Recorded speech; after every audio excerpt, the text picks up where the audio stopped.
For any machine learning task, usually we have something called target, something we want to predict, and something we call the features, right? Which are the information we want to take to form the basis of prediction. Okay?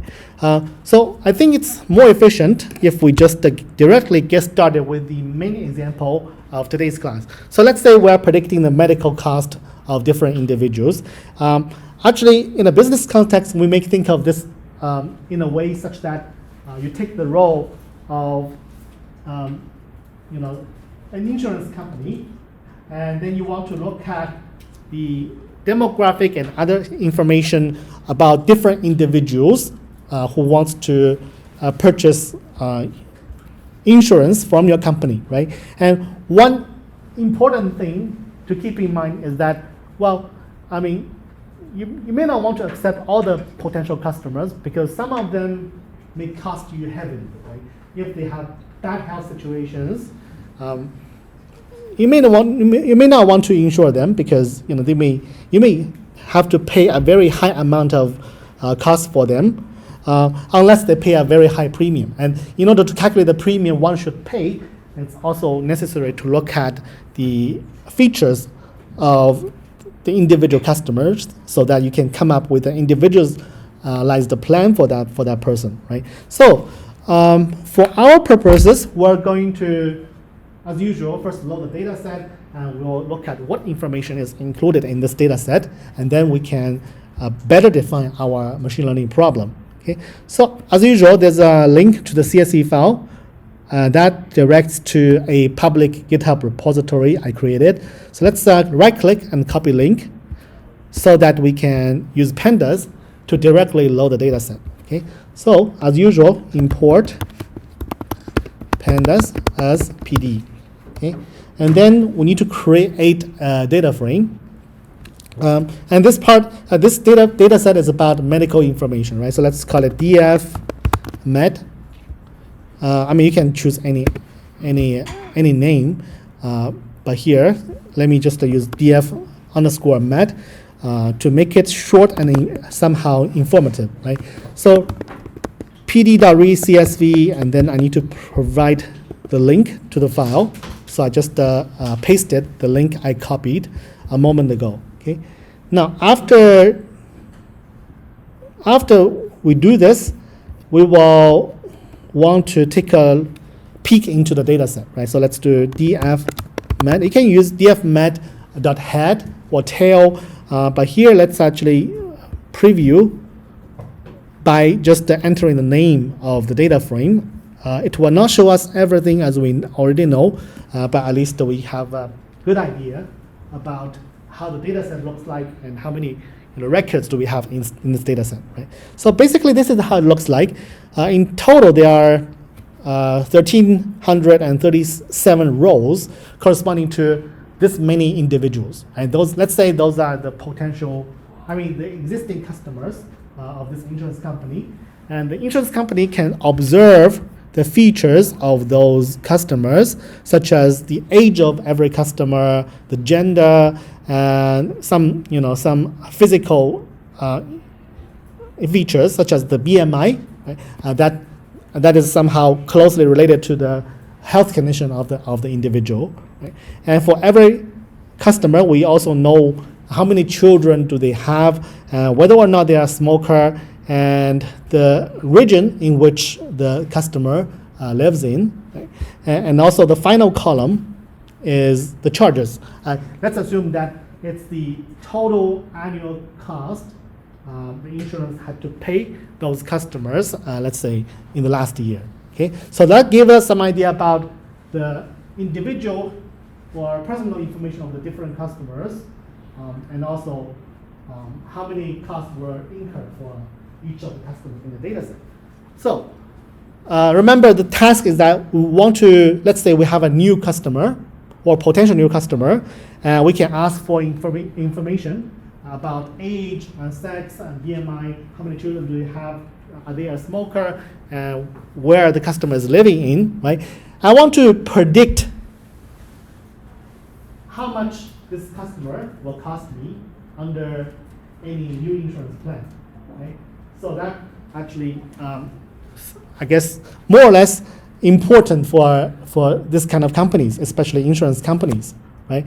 So let's quickly go back to slides. So I usually intuitively refer this to something like a vertical slice, right? So because we have a data set, usually it's a table, but the first step we want to do is that we want to figure out what is the target and what are the feature variables, right? So in this example, it's very simple. The last column, the medical charges, will be something we want to predict, right? Of course, for the customers in the data set, we already observed them. So basically, they serve the purpose of providing some labels in the data set that help us establish the relationship between customer features and the quantity, the medical cost we want to predict, right? So the first step, conceptually, is that we cut out the column, the variable corresponding to something we want to predict, and the remaining columns, not always that we want to use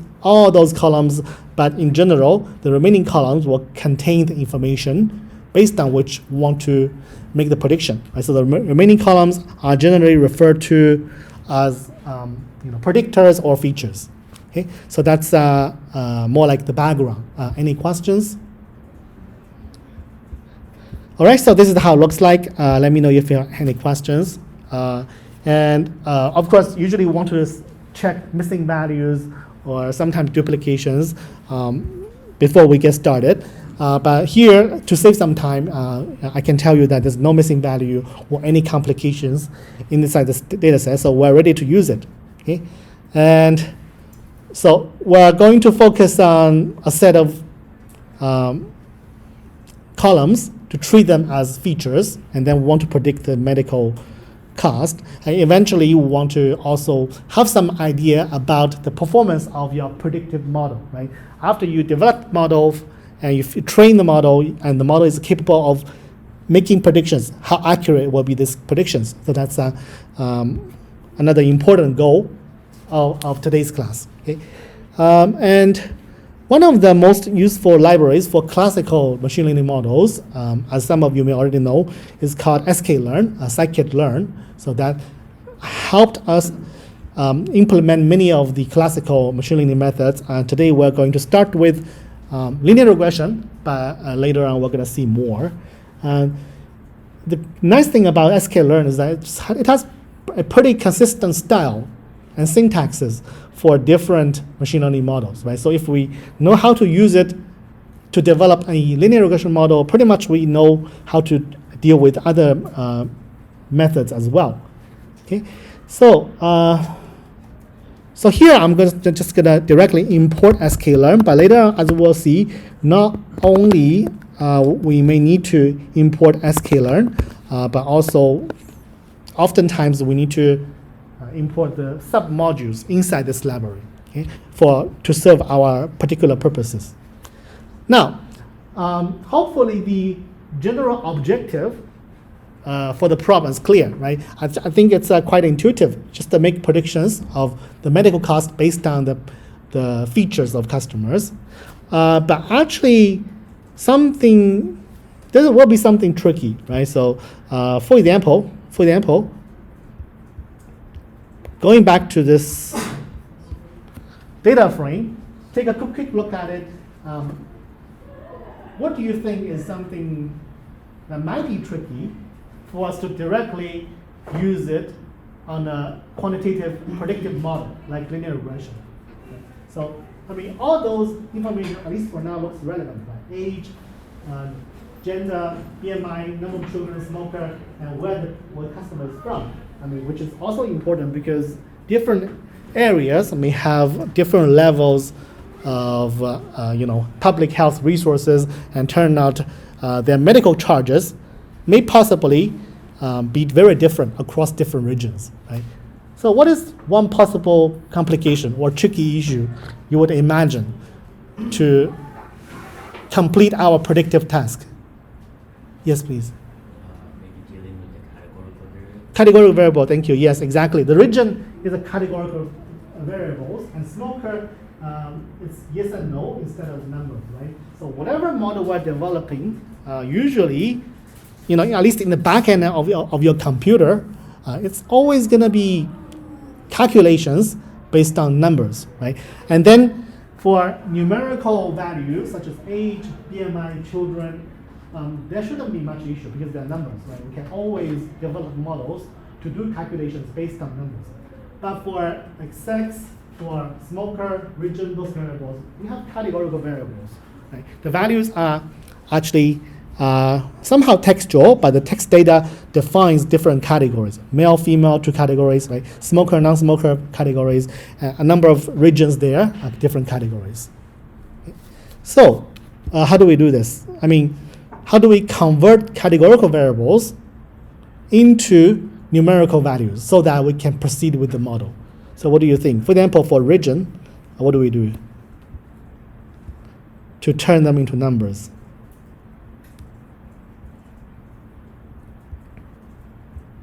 So I'm skipping this step, but if you check the different unique values for the region column, turns out there are in total, I believe, 4 regions, right? Southwest, southeast, northwest, northeast.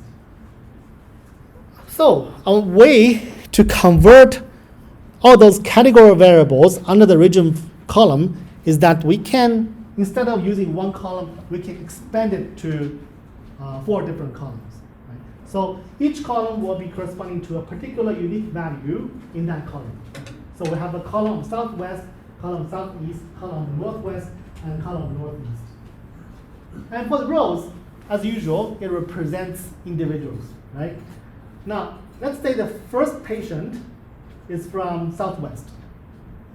So instead of hard coding it using a categorical variable, an alternative approach is to use binary variables, 0 and 1s, right? So for the first patient, let's say that patient is from Southwest, so I'll put 1 under the column corresponding to Southwest value of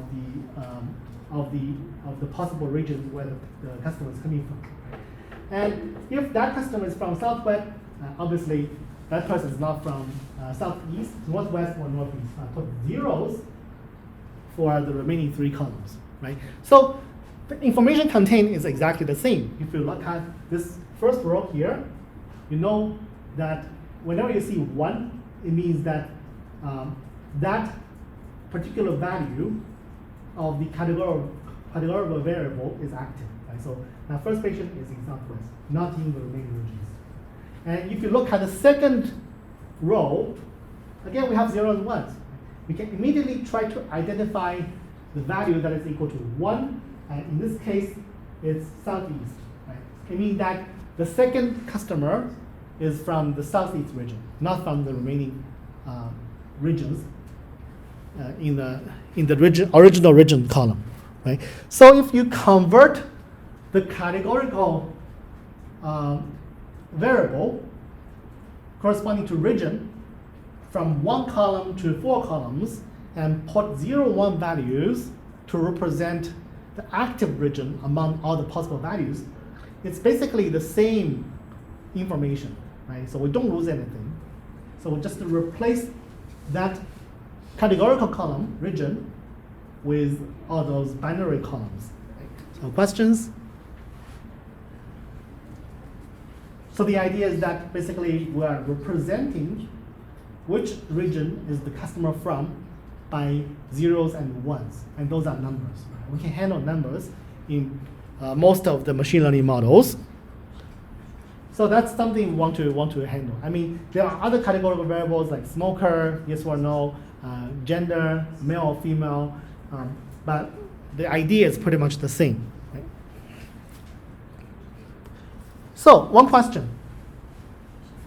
We have 4 possible values for regions, because in that column we have all those 4 regions, right? But what if I tell you that actually we don't need 4 columns? If we remove one of the column, we don't lose any information. Why is that? For example, if I remove the first column, only look at the numbers in the remaining 3 columns, we can still figure out from which region that customer is from. So how so? Let's say we remove this column, right? And only look at the remaining 3 columns. and then without looking at numbers in the first column, can you tell where the customer in the first row and the second row they are from? It's still possible, right? Because obviously for the second customer it's easier because we do see a 1, so the customer is from Southeast. But for the first customer, what we get is that we have 3 zeros under those 3 regions. It means that that customer is not from Southeast, Northwest, or Northeast. Okay? And because we only have 4 regions in the data set, that customer must be coming from Southwest. Right? So by exclusion, we actually also can find out which region is the customer coming from by using a total of 3 columns instead of 1 column.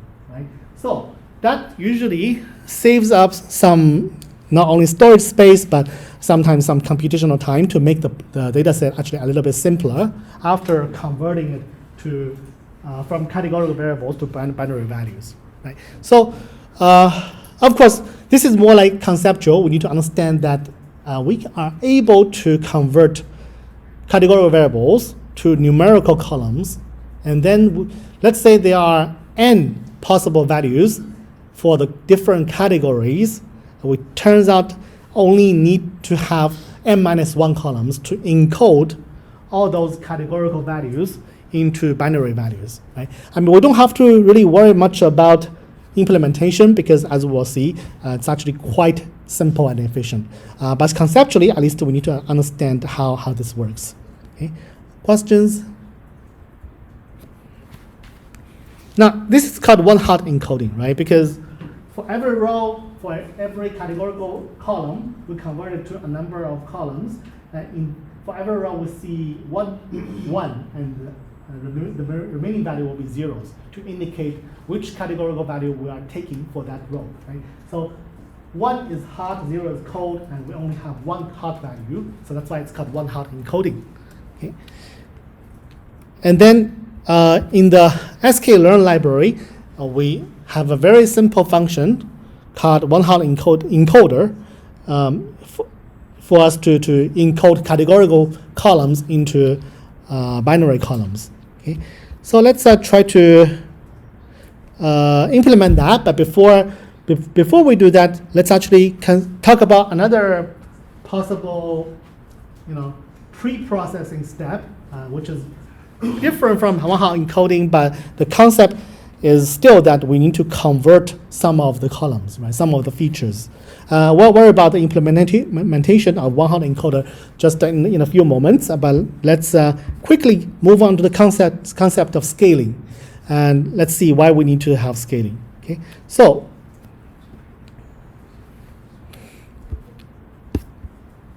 we're going to do some visualizations, and that will help us understand. Sometimes it may be necessary for us to do some scaling for some of the features, right? So let's do df-med.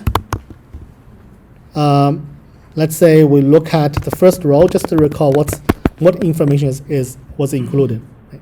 Now we have all those variables, and we just focused on categorical variables, but this time let's switch to the numerical variables. Right? Age, BMI, children. So 3 numerical variables. So let's define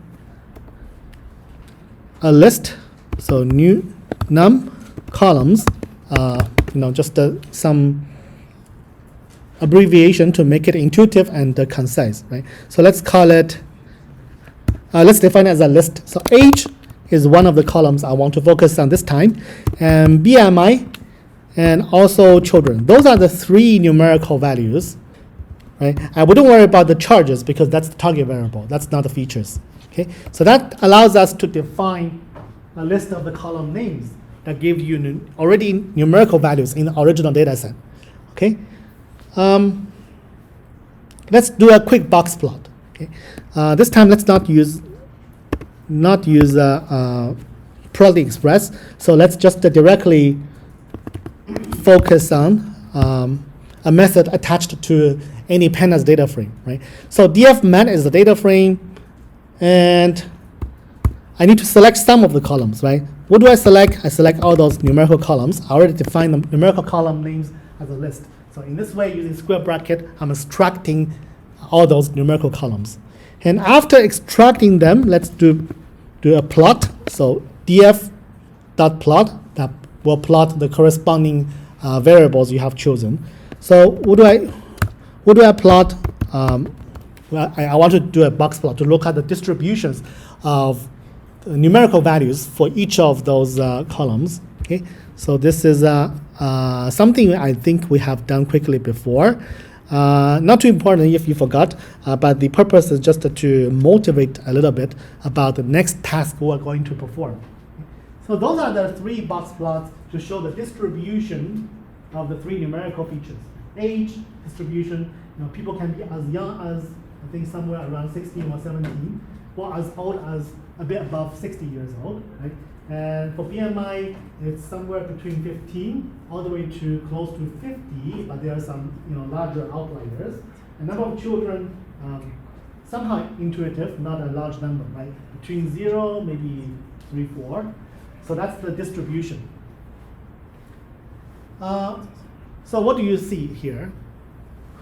Well, we're talking about scaling, right? Scaling means that to convert all those numbers into the same scale. So why scaling is necessary sometimes? If we look at the range of the values for the different variables, one observation is that they are actually quite different, right? For age, the values are big, and the range is wide.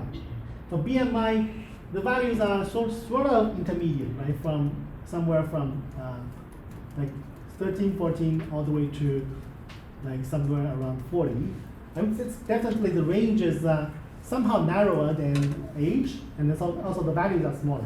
A number of children, typically very small values. Not always, but sometimes this creates a problem, especially later on we'll touch upon the so-called distance-based models. Right? If the values are bigger and the range is wider for some variables, potentially in your machine learning model, they may unfairly or unnecessarily have a bigger impact on the prediction outcome. Okay? Because the values are large. Intuitively, the model may accommodate those values, those columns or features with larger values. Right? Some kind of inherent biases that you have to address. Right? So that's why sometimes we have to do scaling. Okay?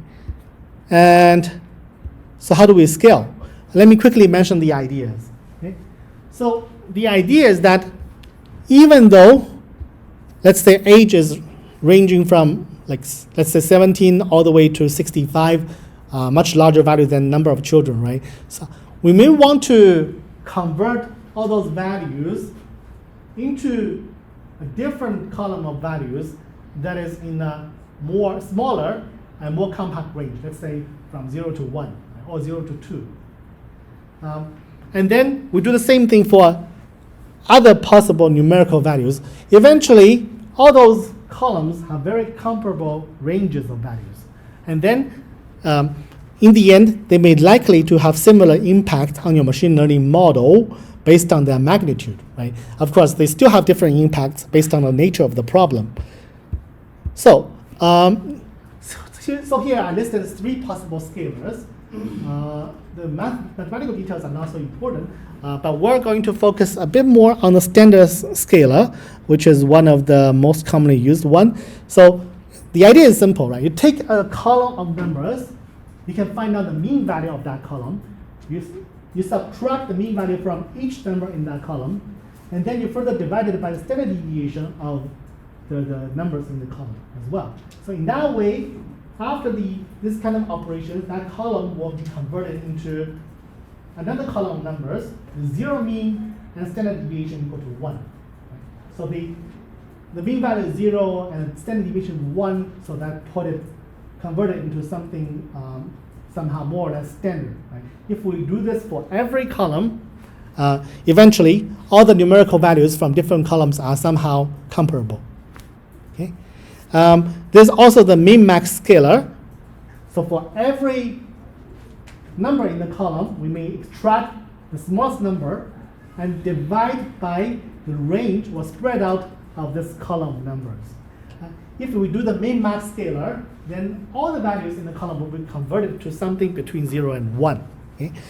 There's also something called robust scalar. So we will subtract the median value from every number and divide by the interquartile range, which is fairly similar to the standard scalar. But then, the standard scalar, when you calculate the mean, sometimes the mean value is heavily influenced by the outlier, possible outliers in the column of numbers, right?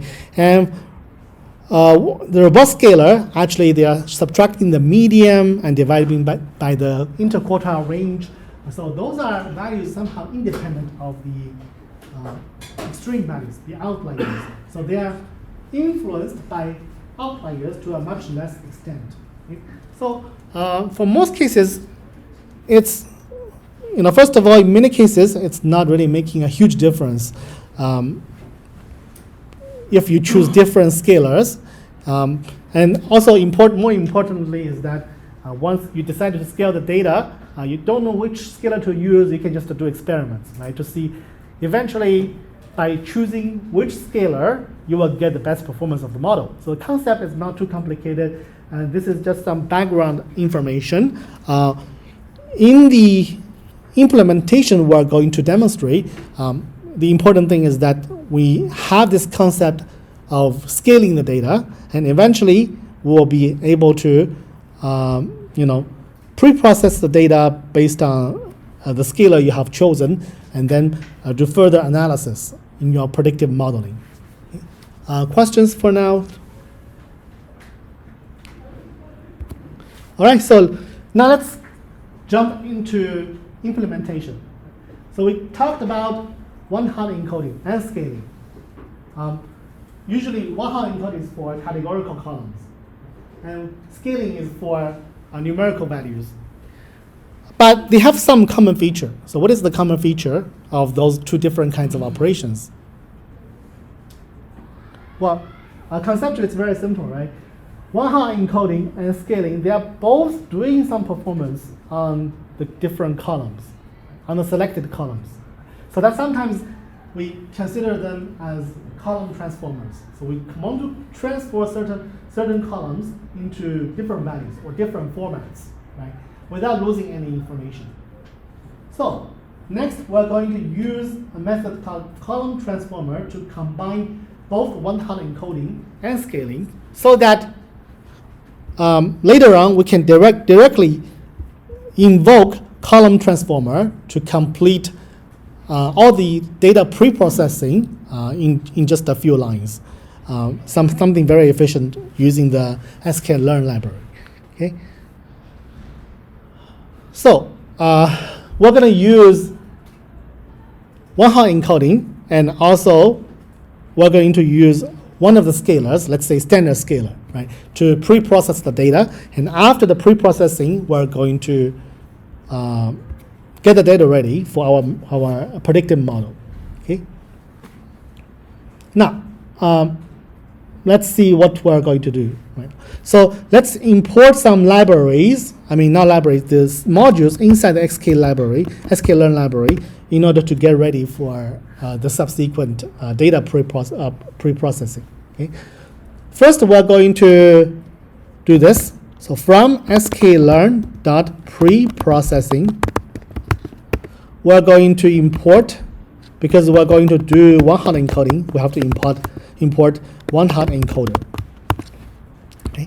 And we're going to do scaling. Let's say we're doing standard scaling in order to convert some of the numerical columns to the same scale. Okay. So that's two things we want to do. And one more thing we want to do is to import.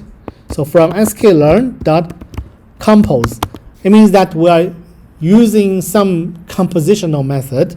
Specifically, we're going to import the column transformer. Okay, so the column transformer is basically something that combines one-hot encoding and standard scaling into one step. And later on, we're going to just use column transformer to pre-process the data. Okay, so let's run this line of code and then move on. Okay, so we have the numerical columns, we have the categorical columns, right? So we already defined numerical columns. So let's recall that. Numerical columns, they include age, BMI, children. So that's already done, right? So we're not doing anything further to define the numerical columns. But we want to also define the categorical columns. So let's put the names of the categorical columns into a list, right? So if you go back to the preview of the data frame, you can easily find out. But here, let me just quickly remind everybody that we have sex, male, female. There's, at least in this data set, there's no other values. Then smoker, yes or no, is that person a smoker, right? And remember, we mentioned region, in which region the customer is living in, right? So that defines all those column names of categorical variables as a list. Okay? So now we have defined those two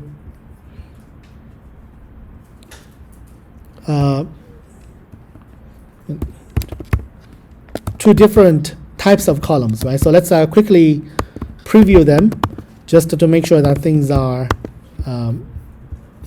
performing as expected, right? So 3 numerical columns and 3 categorical columns, and we provided the names. And the next step is that, as mentioned, for the numerical columns, we're going to scale them. Okay? And for the categorical columns, we're going to do the one-hot encoding to convert the categorical values into binary values. Okay? Let's see how we can do this. So, in order to do this, we're going to define a column generator.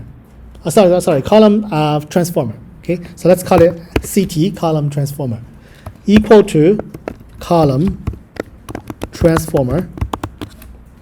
That's a function, right? A function we imported from Scikit-Learn.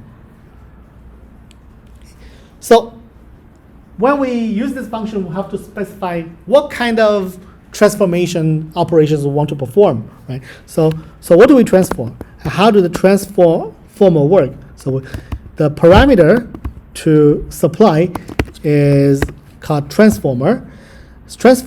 So what transformers are included? It's a list, right? So it's a list of 2 tuples. Each tuple tells you some information about the corresponding transformer, right?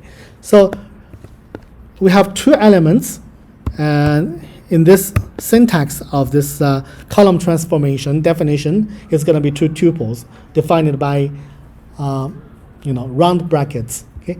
Now let's focus on the first step. First, I will supply a name. Let's call it cat to represent we're performing something on the categorical variables, right? So you can call it anything, right? It's just a name you want to use to describe the step of transformation you want to define inside the column transformer. Okay, so this is a name. Anything you want to use is okay. Now, what do we do? So you have the name, but what concrete operation do you do? So you need to tell this function about what you want to do. So what we want to do is actually one-hot encoder, right? One-hot encoder is some function from the Scikit-Learn library. And then you put it here to represent that you want the column transformer in the first step to use one-hot encoder. Okay. The third argument will be, I want to do one-hot encoding, but on which variables, on which columns. So you need to supply the column names as a list to specify which columns you want to perform one-hot encoding, right? So it's so that's the first step. The name of the step is cat. You can use it to use anything to describe the step of operation. You can use the categorical operation, right? Or even use the one-hot encoding for categorical variables. Here I'm calling it for just the cat for to make it more concise, right? And what do I want to do? I want to do one-hot encoding, so use one-hot encoder from Scikit-Learn and apply it on all those categorical columns. Okay. But of course, when you are using one-hot encoder, sometimes we have to specify some arguments inside that function, right? So let's do sparse output. Let me first use it, and I will explain briefly. Equal to false. Right?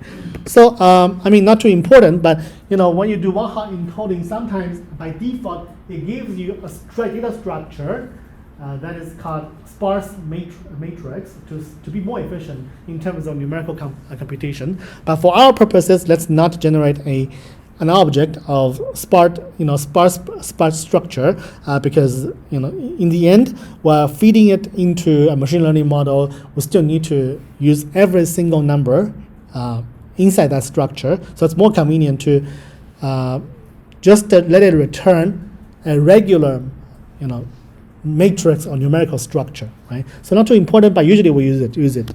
And then let's also specify that drop equal to first. Remember, we said if you have 4 different regions, I can convert that categorical column of regions into 4 different columns. But then one of them is not necessary, right? Because I look at the 0 and 1s for 3 columns, I can already decide which region the customer is coming from. Okay, so let's drop the first column. You can drop the second or third, but here by default, usually we drop the first column. First binary column that encodes the different regions for the different customers. Okay, and this is the first step of transformation, right? The second step is for the numerical columns. So I'm going to call it num. Just the name, right? You can say anything else. So what do we do in the second step? Well, what we want to do is scaling. So we use the standard scaler. Okay, so I need to specify which columns I want to apply the standard scaler to. So it's the numerical columns, right? So we have defined the num calls as the list of the numerical column names. And that's pretty much done, but there's one more thing. Right? So there's also something called remainder. So what do you do with the remainder? So we specified what to do with the numerical columns, what to do with the categorical columns. But if there's something you didn't include in the list of numerical and categorical columns, right? For example, the target variable in this example, we didn't include it either in the numerical columns or in the categorical columns. So we want to specify what do you do, right? So one way is to do pass-through. So we don't do anything if they are not included in those 2 types of columns you have defined. Or alternatively, you can use drop. So basically, for any column you don't transform, just to drop it from the data frame, right? So that's basically what we want to do. And let's run this cell to define the column transformer. And the next step is that we're going to use the column transformer to transform the data, right? So CT is defined as the column transformer. What do we do is that we're going to do CT, that's column transformer, right? And then we use a function in order to operate on the data frame based on what we define inside the column transformer. So we'll do CT.fit transform and the data frame name. So basically this means that first of all we want to fit the transformer to the data, right? We want to let the transformer see the structure of the data before we can do anything. And after the transformer understands the data frame structure, we'll say transform the data frame according to the steps I specified when defining the column transformer. And then that will give us the outcomes, right? So let's quickly run it before we have the first break. Now, it's a bunch of numbers, so it's actually somehow difficult to visualize, but the important thing is to realize that those are the numbers of the different columns after the transformation. But it's actually not very easy to visualize, okay? So, so we're going to make it more clear, make it better. And then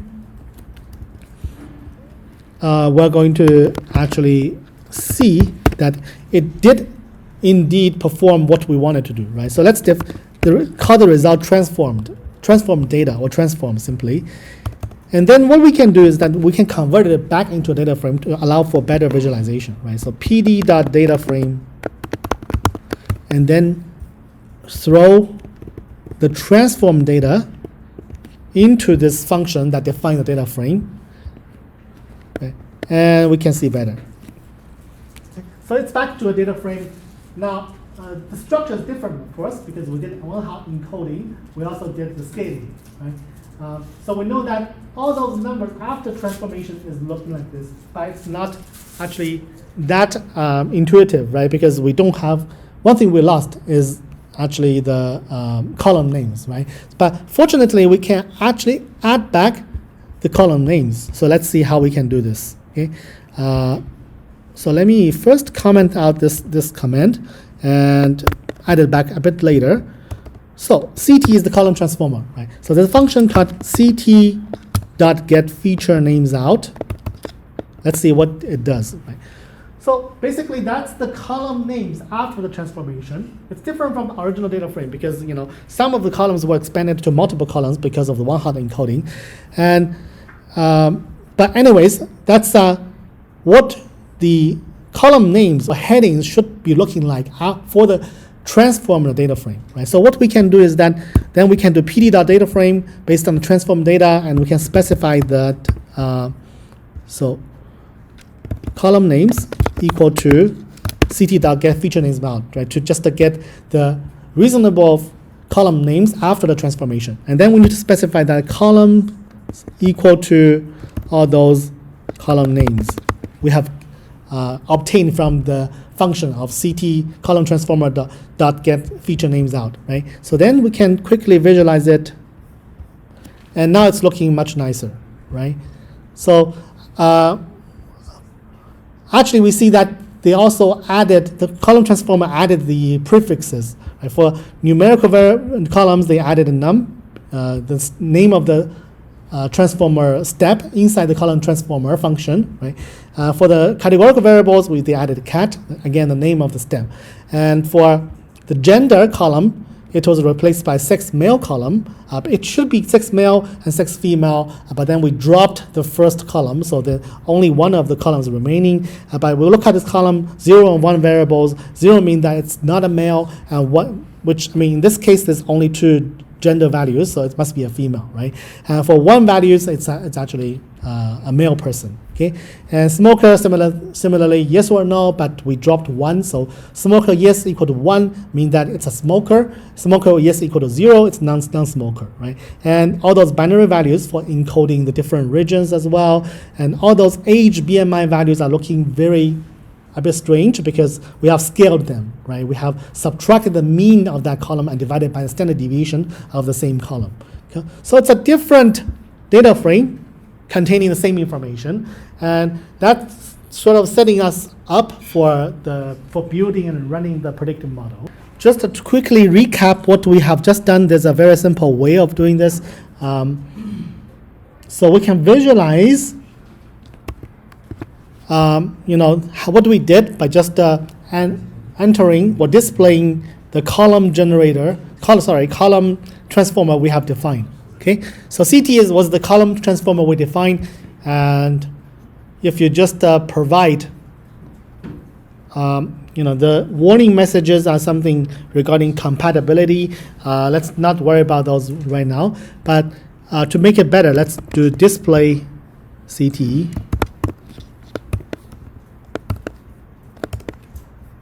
And this removes the warning messages, and in the future, depending on the kind of warning message, we may need to do some adjustments based on what we, what the message is telling us, right?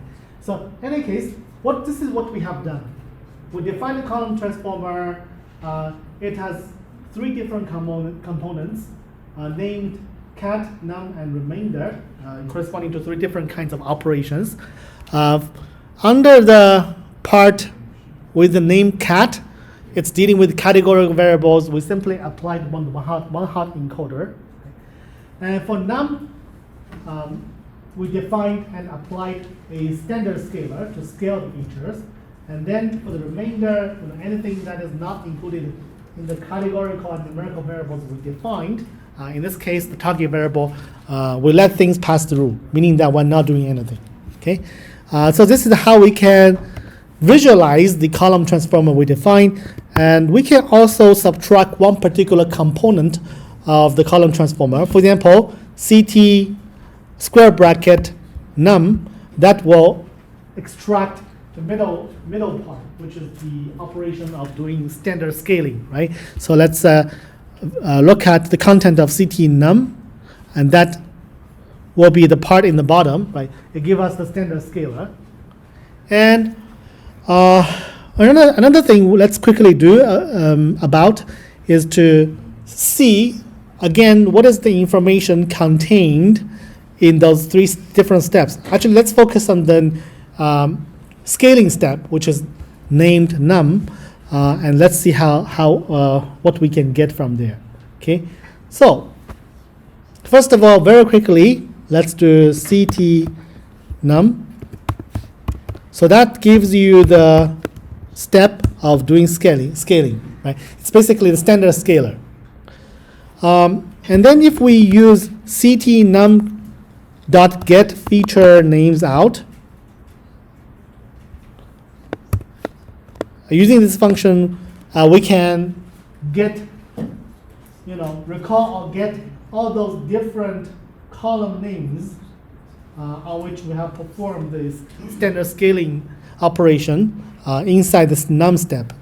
Okay, so age, BMI, and children. And there's one more thing we can do, actually two more things maybe. So we can do, so let's keep this output by put it into the print function. After printing out the three column names, what we want to do is that we want to look at CT num. That's again the standard scalar, right? So there's a attribute in this object, in this method, which is called scale underscore. Okay, so CT num is a standard scalar dot scale give us the scaling parameter we have used. Okay, and that's one number we want to quickly look at. The other number we want to quickly look at will be CT num, again the standard scalar we used, dot mean value. So remember, for doing the standard scaling, we are subtracting the mean and dividing by standard deviation. So whatever we divide, in this case standard deviation will be called the scalar. And then we also, scaling parameter more accurately, and also the mean value. So let's print the values.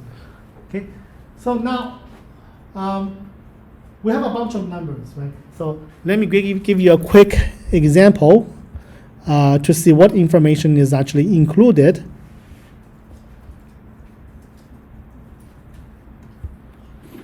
So three columns. For each column we'll perform a standard scaling, but let's focus on age, right? Let's focus on age. And then the corresponding two numbers will be the first number in the corresponding two lists. Right? So let's look at these three numbers. And if you remember, in the data set, the age of the first customer was 19. So the first customer was 19 years old, right? But after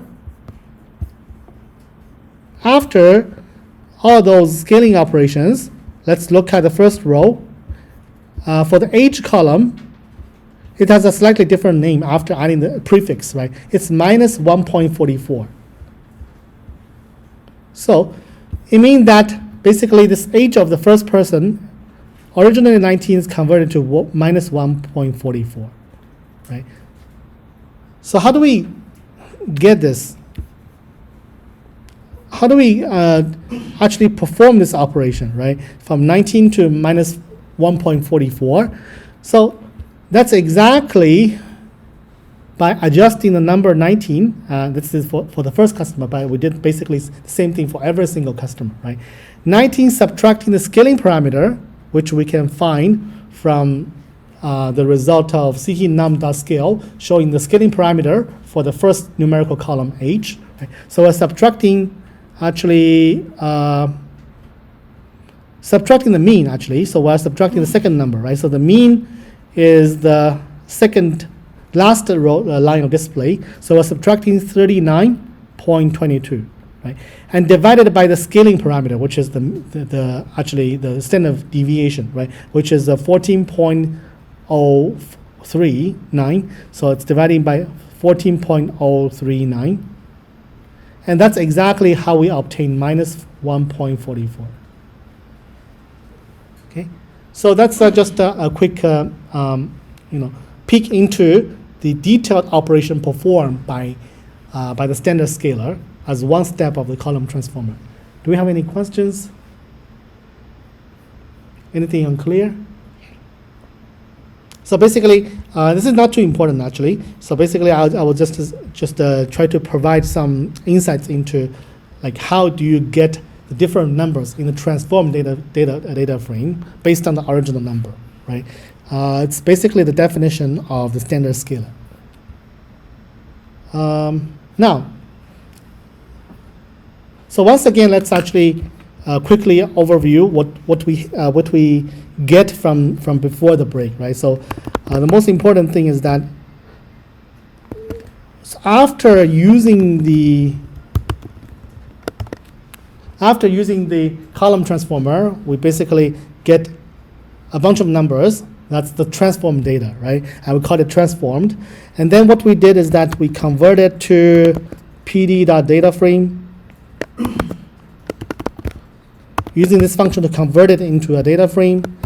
And it looks a bit nicer, but we do lose the header information, right? So then we said we can easily add it back. So going back to pd.dataframe of the converted data, okay.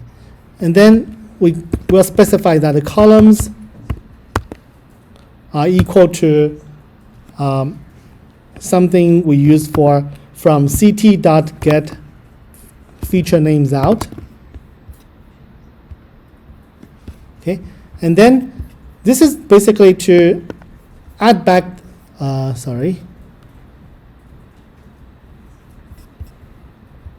This is basically to add back all those feature names.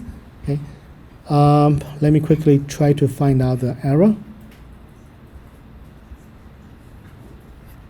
Yeah, feature names out is a function, so I have to include the round brackets. Okay. So that's give us a nice looking data frame with the headings and also the converted values, right? So this is what we do. And the next step, of course, is to work on this data frame in place of the original data frame, right? Because we want to do the one-hot encoding to remove the categorical values. Sometimes we want to do the scaling as well. And this is what we are going to do, okay?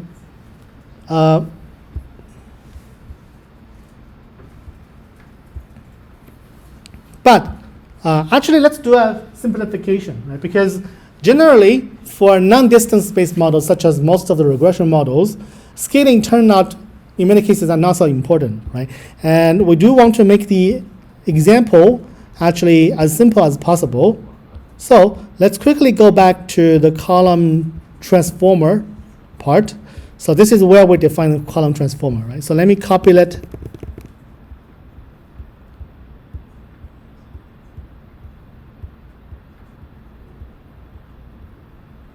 And then we want to remove the standard scalar part to just for the subsequent steps to make it slightly simpler, right? I mean, it's totally fine if you don't remove it. You still can run the model smoothly. But here, let me remove the second step of column transformation, which is the standard scalar, right? Just to make it slightly simpler and easier for our discussion and in the remainder of today's class. And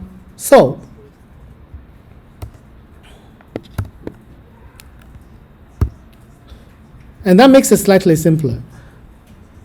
And let's run this line. So to update the column transformer, now we have this column transformer, and let's do exactly the same thing, right, to define the transformed data frame.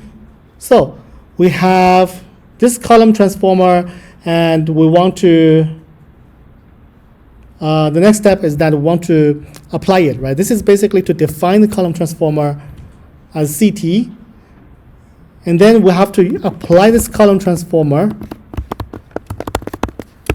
to get the transformed data. So it's to apply it, as we mentioned, it's going to be fit and transform. I first see the data in the original data frame, and then we're going to transform the original data frame. Okay, and then this is the transformed data. After transforming it, we're going to do the same thing as before, right? So pd.dataframe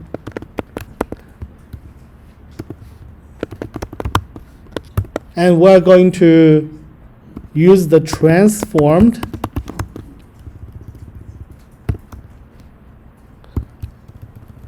data, which is the output from the column transformer operation. And then we're going to do columns equal to ct.getFeatureNamesOut. Okay. So let's take a look at this. And that's serves the purpose, right? So, but let me just add one more thing. So let's say df transformed equal to the transformed data frame, right? So that's going to give me the transformed data frame a name, and from that point on, we're going to use that transformed data frame to do the prediction. Okay, so that's from this moment on, we're going to have the df transform data frame and use that, based on that, to basically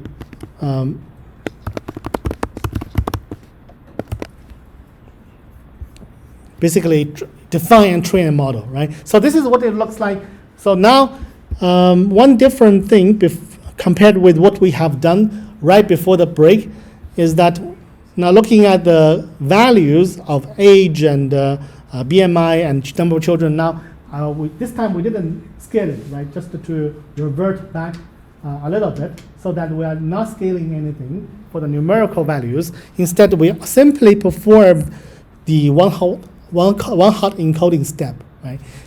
So that will simplify things just slightly. And then the important thing is that from this point on, we're going to work on this data set. Okay. Now,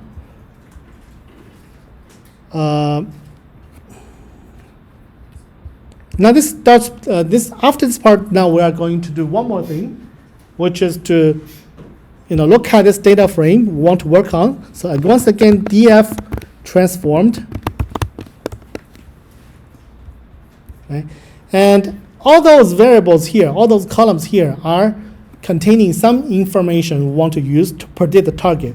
But the target is still here, right? The target is last column. So we do need to separate out the target and the features, right? Typically, we'll call the target the y variable, right? So basically, we predict y from x, right? But we need to actually define it. So df transform is the data frame we want to operate on from this time point on. And then we look at the last column, and here it's called remainder charges. After the column transformer operation, we had a prefix on the column name, so it's now called remainder charges. So let's extract that column. There are two underscores as the name of that column. Right? Let's extract that column and define it as y. Right? So what is y? Y is basically the last column of this data frame, and that's the target, something we want to predict. And in the data set, of course, we observe values that provide some sort of supervision that help us establish the relationship between features and the target variable. Right? So the remaining is going to be called x, right? The features. So I'm going to define x as the remaining columns. Okay. So there are different ways to get x. One quick way is that df transformed, the transformed data frame. From that data frame, let's drop the last column, right? So what do we do? So it's going to be columns equal to remainder charges. And that's the column I want to drop. Right? After dropping the target column, all the remaining columns are treated as features. So based on those features, I want to call them x and later on predict y based on x.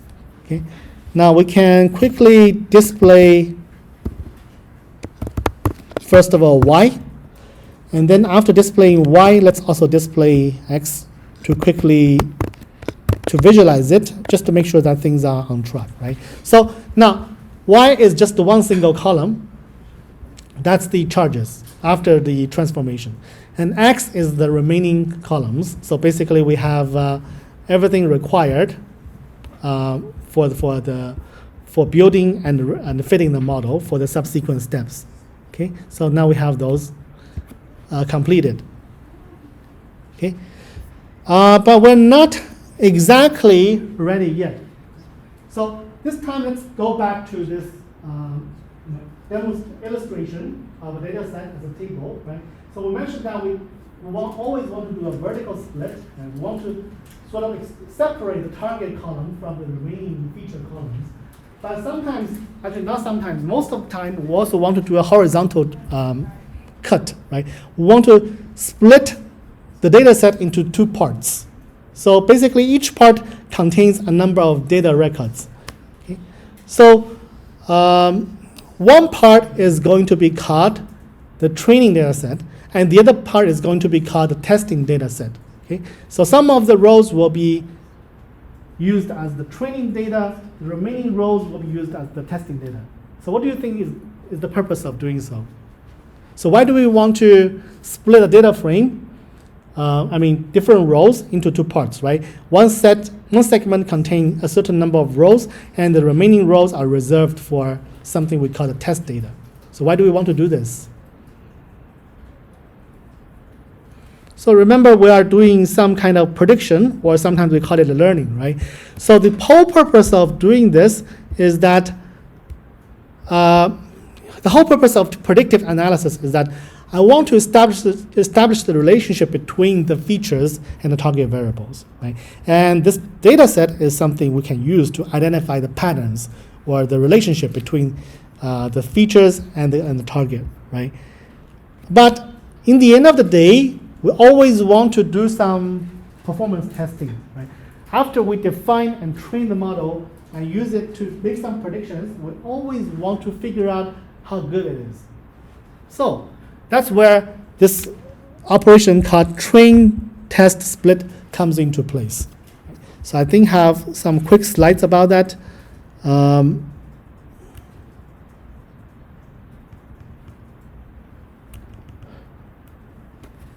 And you can read the details on the slide, but the key idea is that we have the train and test split. Some of the records are reserved for testing purposes, and the remaining are used for training the model, right? So basically, the two segments will serve their own purposes. Why do we just train and test using the same data set? Well, it's just like you cannot serve as the referee and the player at the same time, right? If you are training a model based on a certain data set, it means that you are trying to adjust your model to fit best the patterns inside the data set, right? If you test your performance on the same data set, the performance is usually going to be good and better than your actual performance, right? So in order to test the performance, we have to apply the model on a segment of the data that the model hasn't seen during the training phase, right? Because if the training model, the model already seen the data during the training stage, then the model actually sort of adjusts itself to fit that part of data the best, right? However, in the future, when you are applying the model to make predictions based on new data, the new data is something the model hasn't seen, right? In order to simulate the case that we want to evaluate the performance of the model, we always want to test the model's performance on the test data, which is not used for training purposes, right? So that's why we need to do the train test split. So the whole idea is that when we're going to divide the data into two parts, okay? So one part is used for training, and the remaining part later on is going to be used for testing the performance of the model after you trained it. Okay, so then in that way, the performance you evaluate is going to be somehow more accurate compared with the real-world performance on the new data you haven't let the model see. Questions for now? Right, so next, we're going to import another library, and in that library, we're going to, sorry, not another library, another module inside Scikit-Learn. So that module is called Scikit-Learn.model selection. So why it's called model selection? Because you want to test the performance of a model, right? And then the ultimate purpose of testing the performance of a model is that you can compare different models with respect to their performances so that you can select the best model. So this module is called model selection, and from model selection we're going to import the function called train test split, and this part will split the whole data set into two parts, training data and testing data. So we imported that function. Let's do the split, right? So we're gonna do train test split, the function we just imported. So what do we split? Well, we have defined x, the feature variables.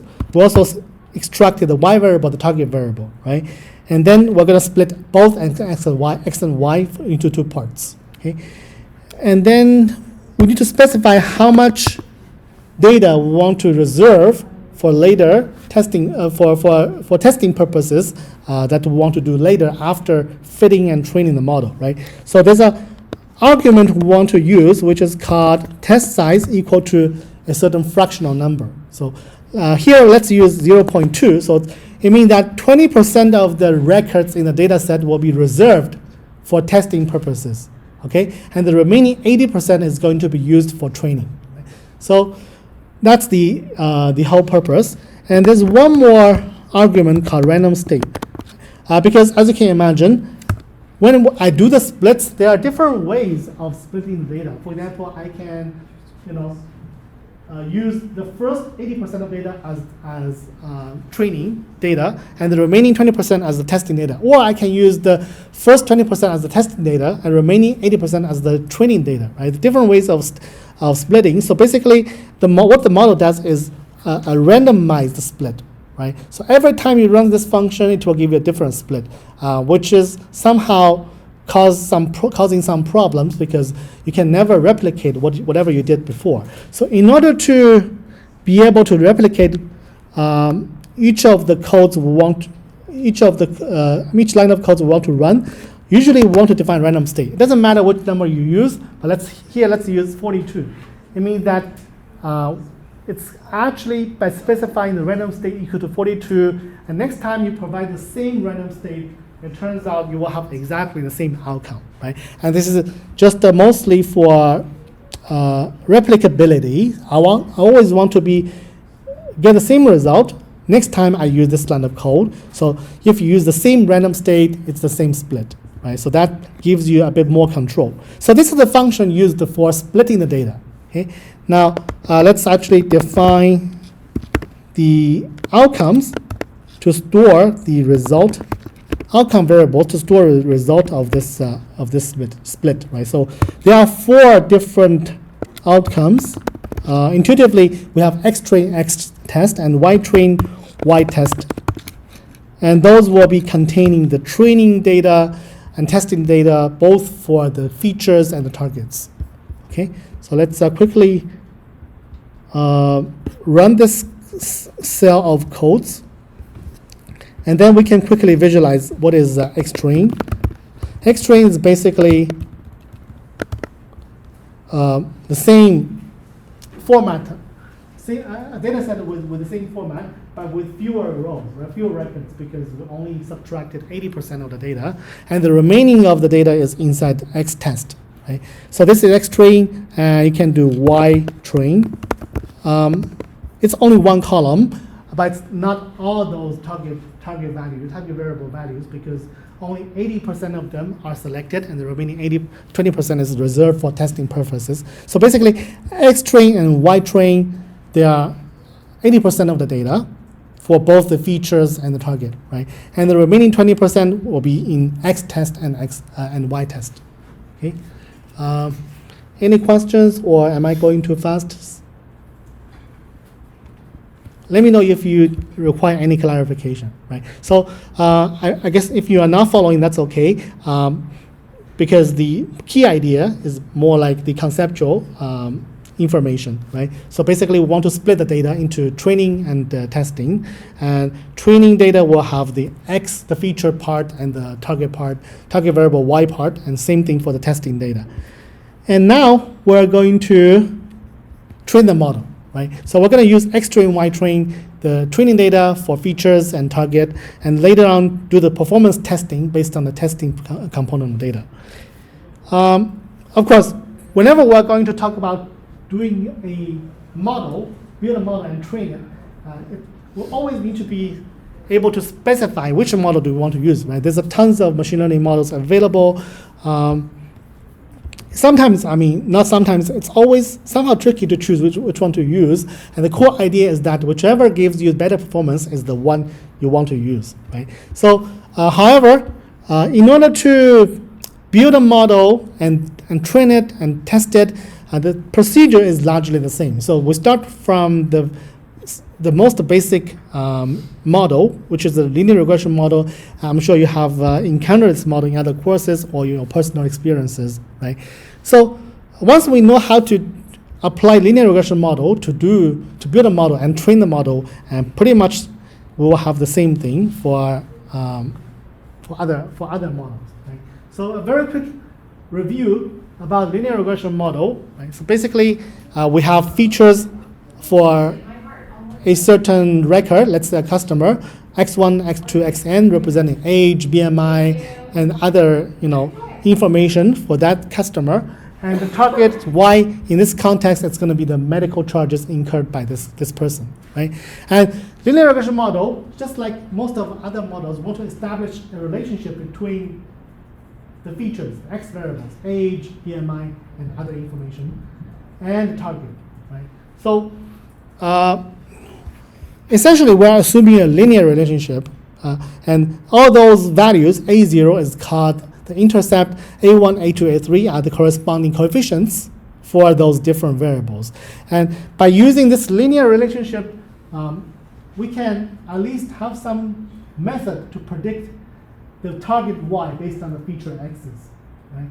Of course, linear relationship is, in most cases, not true, but sometimes it can be a good approximation. Right? So how do we train the model for a linear regression model? Anyone remembers how do we train a linear regression model? How do we fit this model? And fitting the model is basically to find the right value of those A values, right? Intercept and coefficients. If we are given a set of A0, A1, A2, AN values, then plugging in the feature values for our customer, we can easily calculate the corresponding target variable as a prediction, right? But it may not be a good prediction because, if you arbitrarily specify the A values, the performance can be very bad because it's not the right model, right? So the idea is that you may start from a set of the values, A0, A1, A2, intercept, and the coefficients. And based on those values, you can calculate target value and compare your calculation or prediction of target value based on this relationship with the actual y value, medical charges in the data set. Right? If the gap is small, great, you have a good model. If the gap is large, you need to adjust all those coefficients and the intercept so that hopefully, after trying many different values of the coefficients and the intercept, you can arrive at a better performance, right? And you keep doing this, changing the value of all those parameters until your model performance is optimized, is somehow acceptable, right? So that's the whole idea of doing training. Just find the right parameters to give you the best performance within this class of linear, functional relationships between target and the features. Okay, so let's actually get our hands dirty to create a model and train it. And turns out it's actually quite simple using the libraries we have from Scikit-Learn, right? So we need to import another modules. Typically, we have to import different modules for pre-processing purposes and for building models and later on testing performances. So there's always different sub-modules we want to use. So linear regression is, of course, a linear model. So from the module Scikit-Learn.linear model, we want to import linear regression. Okay. And after we import this linear regression function, we can build a model based on this function. So just call it model, or if you want, you can call it linear model or whatever you want as the model you want to name, right? So here I'm just creating a model, and that model is a linear regression model. So this is for creating a model. Nothing actually complicated, right? Just use model equal to linear regression to build the model. Of course, this is a general linear regression model. You haven't shown the model any data yet, so the model actually doesn't give you any functionality, right? Because it's just a conceptual model. But in order to make it work, to make it possible for the model to make any meaningful predictions, you have to let the model see the data, right? So you have a model already defined by using the linear regression function. Now, the next step is simply to fit the model based on the data.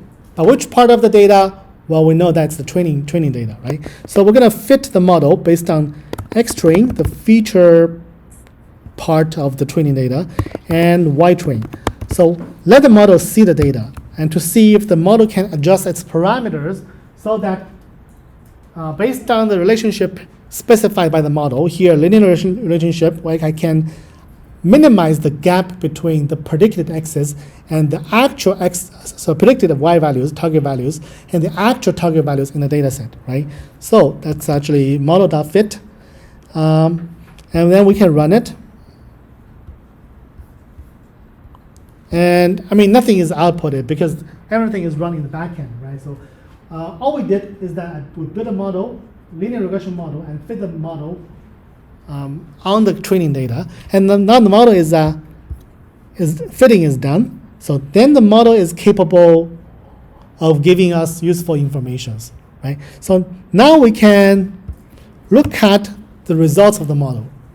And remember, for linear regressions, the most important thing for the model is that we need to know all those parameters, coefficients and intercept, right? What are the A0, A1, A2 values?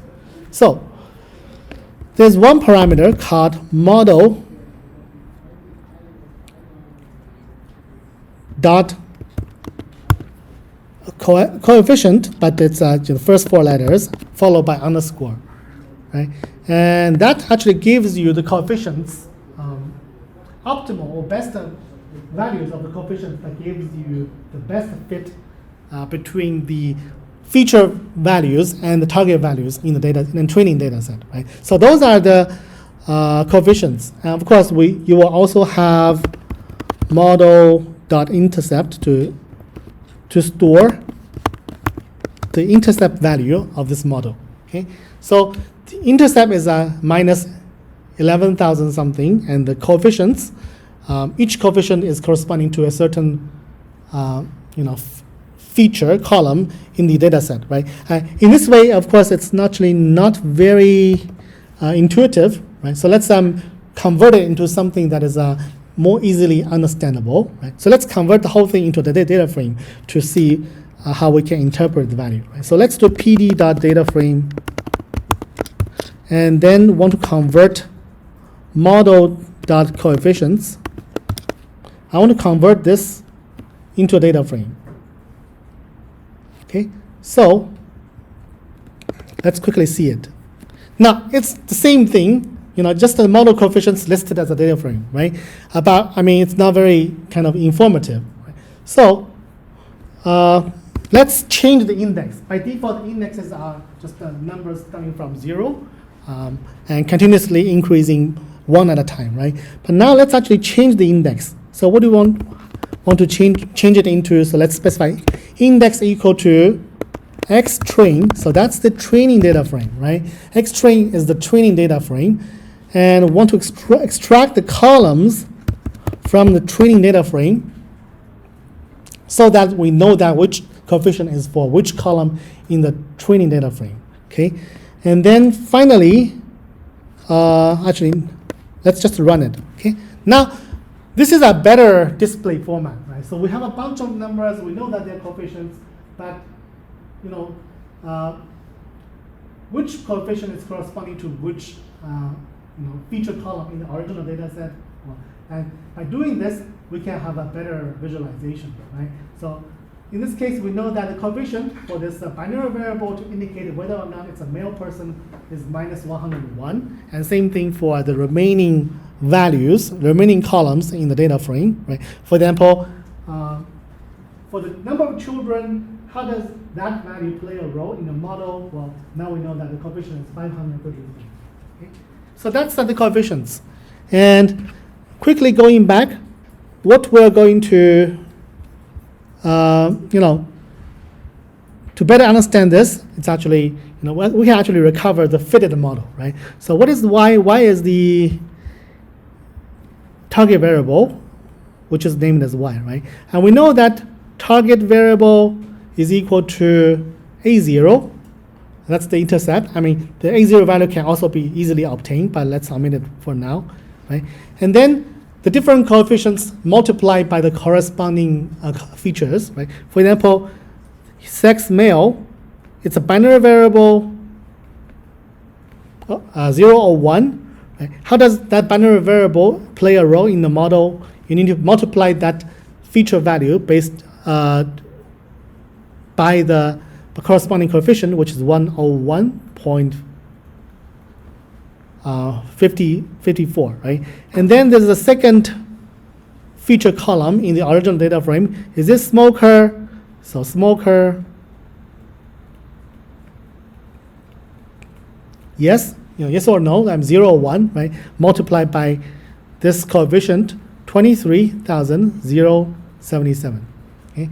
And the same thing for the remaining column, feature columns in the data frame, but eventually the number of children is an integer number, and then the way it plays a role in your prediction is that you're multiplying it by 533, right? So this is the relationship found by the model. It says that this relationship actually describes the relationship between y and x, target and feature variables, so that you can use this equation to make any predictions if you know the gender, smoker versus non-smoker, number of children, all those bunch of informations, right? You can plug the values into the formula to complete the calculation, to make a prediction, right? Actually looking at this result of the coefficient values, a couple of simple questions, right? So first of all, from this result, do you think a person being male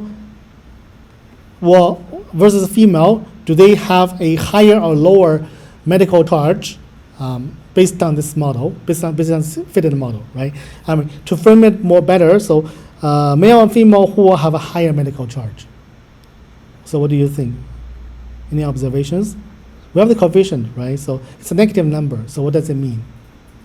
Does it mean that male have higher or lower medical charge based on this model you have built and fitted?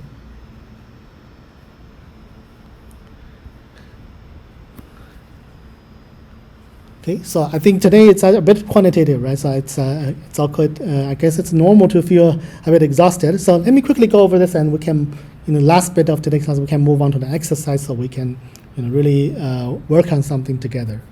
Okay. All right. So it's a negative number, right? So it's mean that if it's male, you're doing 1 times this number, so it's a negative number, right? So if it's female, and then this value of the corresponding feature is 0, so 0 multiplied by this coefficient is equal to 0, right? So it means that according to this model, for a male customer, the medical charge is lower, right? For female customer, it tends to be higher. I mean, there can be different interpretations. So what can be a possible interpretation of this result? Male patients or male customers have lower annual medical charges. I mean, of course, we don't know really based on the model why, right?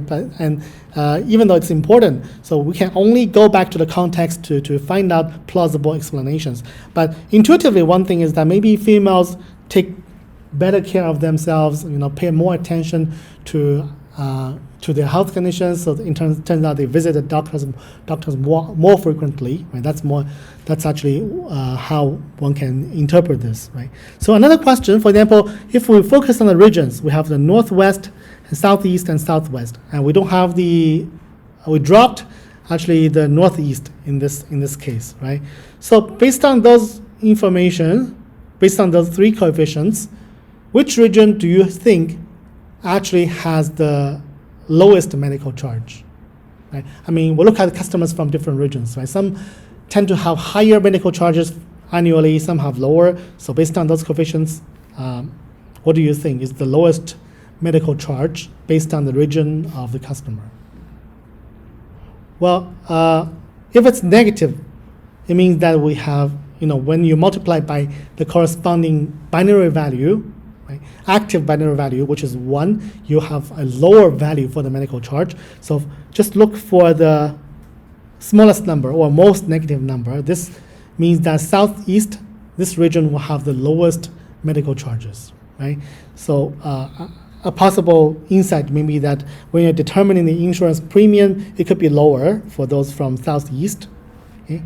And for the numerical values, numerical features, age, BMI, and number of children, as you can see here, they're all positive, right? It means that if you are older, if you have a greater BMI value, body mass index value, or if you have more children, your medical charge will increase. Okay? And the most significant number may be number of children, but I would caution that it's not really comparable, right? $533 is how much your medical charge annually will increase based on the model prediction if you have one more children, right? And BMI value increased by 1 unit. The additional cost is $318, but they're not actually that comparable. But at least they allow you to understand or at least predict the impact of different variables, right? If a certain piece of information changes for a patient, like how will the target variable change, and how will your prediction change, and that's the main idea. Okay, so that's fitting the model. And for prediction, I had some comments in the description about if you have used a scalar, and then when you're making a prediction or when interpreting the coefficients, you have to take the scaling operation into consideration. But let's, in the interest of time, let's skip this for now and quickly move on to prediction. And then after the prediction, we're basically pretty much done, with this linear regression model, and we'll have a break and then come back to do a quick exercise. Okay, so let's go to the final part of this notebook. So it's about prediction. How do we predict? Well, usually we need to imagine the scenario in which we have a new patient, right? So we have to let's quickly visualize the transformed data frame, transformed dot columns. Okay, so we have different values in the column here, and based on the columns, and this is actually what the data looks like, right? So it means that we need to have this kind of informations from the new customers in order to do any predictions based on them. Okay, so let's define a new data point. So let's say new data point, and then it's basically a list of numbers. Okay, so let me quickly enter the numbers to save some time, but it's just some random number we're going to simulate to represent a new customer, right? The first column is to indicate whether the patient is a male. Let's say it's a female, so 0. The second one, is it a smoker? 0, it's non-smoker, right? And the third one, region. Which region is the customer from? Is it from Northwest? Let's say it's, the customer is indeed from Northwest. So for the remaining two, binary columns, Southeast and Southwest, it must be 0, right? Because you can only from one of the regions. And the age, let's say the age is 25, okay? And BMI, let's say 22, okay? And then number of children, let's say 0 children, Okay, and the last column in the original data frame, a transform data frame, was the charges. So we don't need charges, the target variable, to make a prediction because we haven't observed that yet, right? So this is a new data point. We can convert it into a data frame, right? So let's do pd.data frame. Okay. But data frame is more like a two-dimensional structure. So a very quick trick is that you need to make it a two-dimensional structure. So make a list of lists, but inside that list, you only have one patient, so only one element as the list of different pieces of information for that patient or customer, right? And then for the column names, let's do columns equal to x train dot columns. So this is how we construct this new data point. And let's quickly visualize it and then move on to quickly do a prediction as well. Right. So this is actually what we constructed, right? So imagine that we have a new customer, and those are the information about the new customer. I just entered an arbitrary number, so don't worry too much about it. And then what we can do is that we're going to do model. So this is the fitted model, right? So the model.predict. And what do we predict for? It's the new data point we just formed. Okay? And then we just run this whole cell again. And eventually, the output of the last line will be displayed on the screen. And this means that $1,732 will be our prediction for the new customer based on the feature information, right? Okay. So in this example here, we created just one record and predicted based on that one record. Okay. Next, we're going to predict on the test data set. Right? Remember, we have split the whole original data set into training and testing. The test data set is not seen by this model, so we can actually perform some prediction based on it, and then use it to evaluate the performance of the model. Okay, so let's predict based on the model on the test data set. Let's do y predict. So let's try to predict. Before that, actually, I think it's maybe a good idea to quickly visualize the test data set, right? X test. So this. I mean, again, a similar format. So basically, what we have is the information of some individuals regarding all those features, right? And of course, for X part, we are not including the target, so let's try to predict the target, even though we also have the target values in the data set, in the Y test. But the point is that we're going to make a prediction, and then we're going to further compare the prediction with the actual target value in the data set, right? So let's do y prediction. So y predict, y pred equal to the model prediction. So for the model prediction, we're going to do a model dot predict. That's the syntax of the prediction, right? And based on X test. And that's the prediction of the model on the feature data in the test data set. And we can quickly do that prediction and also try to visualize how it looks like, right? So it's just a bunch of numbers. The first number is, of course, the prediction based on the feature of the first customer in the tested data set. And that's a number of, it's not very easy to visualize, but it's actually $8,143. Okay? And all those numbers represent a predicted medical charge for a customer. Okay, and finally, we want to compare the predicted value with the actual values in the test data set to assess the gap, right? Because if your predicted values are fairly close to the target values in the data set, then we have a good model. Otherwise, we don't have a good model. Okay, very quickly completing this part. So we're gonna import two functions which gives us some performance measures. So from Scikit-Learn.metrics import two functions.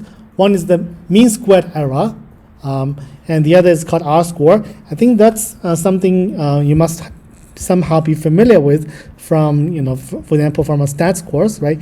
So basically, mean square error measures the gap between the predicted value and the actual value. R2 score is something to explain the fraction of variation captured by a model. The details are not super important, but we should know that those measures help you evaluate the performance of your model, right? So let's also import the math library because we want to perform a square root operation to calculate this square root of the mean square error, which is called root square error. That's actually have the same dimension, have the same unit as the target values in terms of dollars, right? Now let's quickly finish this before moving on to the exercise we're going to do. So we're going to do y predict, but that's actually already done, right? So then we're going to, but let's include it here anyways for completeness. So y predict is to predict on the test data set, okay? And then we have imported the mean squared error function from a submodule of Scikit-Learn, which is called metrics, to measure performance measures. So it's going to be used to compare the gap of two quantities, the actual values in the test data set, which is the y-test, right, versus the predicted values based on your model. And that's basically it, right? So then that's called MSE, mean square error. If you take square root, so let's use math.sqrt to do the square root. Square root of the mean square error will be the root mean square error. So that's the square root of the mean square error, which has the unit of dollars, right? So which is consistent with the context. Okay, and the simple way to calculate the r squared value, R2 or r squared value. So R2 score is the r squared value. But again, we compare the test value and predicted value to see how close they are in terms of the degree of variation explained by your predictions, right? So finally, let's just print out those two values. So first of all, RMSE, and second of all, R2 or r squared. And we got those two values in the bottom. So it means that your average deviation is $5,956, right? So let's say you predicted a certain annual medical charge for a customer based the customer's feature information. Let's say you predict that to be at $10,000 on average, right? And then it tells you that you need to be careful, right? Because the average deviation represented by the root mean square error is close to $6,000. Yeah. Is that a good model or not good model? Well, if you look at this number of deviation, which is close to $6,000, you probably think that it's actually a relatively high deviation represented that by the root mean square error, right? Because whenever you're trying to predict, when you compare the actual value with the predicted value generated by your model, it turns out you can be off on average by $6,000. But then some of the problems are intrinsically hard to difficult, right? So a large error is not a good sign, but it's not always representing that it's a bad model. It's just representing that it may be a bad model, or maybe possibly the problem is intrinsically difficult, right? So R squared value here is above 80%. So that's a good signal because certain, general rule of thumb is that if you have R squared value above, in the range of, for example, 70% to 90%, it's actually fairly strong. So in that regard, the model is not performing too bad. Of course, this is just one model, right? So the main idea is that really that we need to apply different models to predict for a certain problem you are facing. And eventually, you want to always calculate the performance measures, error measures, right? And whichever model gives you a better performance will be the better model to use. Okay. So here I have defined an alternative approach for for building a model and predict based on model. Okay, so we're actually going to do some exercise using the remaining time of today's class, and so this new approach is not too much different from what we discussed, right? The idea is basically we define different components of the whole process, including first doing some pre-processing, and then define a model and fit the model. And this approach combines everything into something we call the pipeline.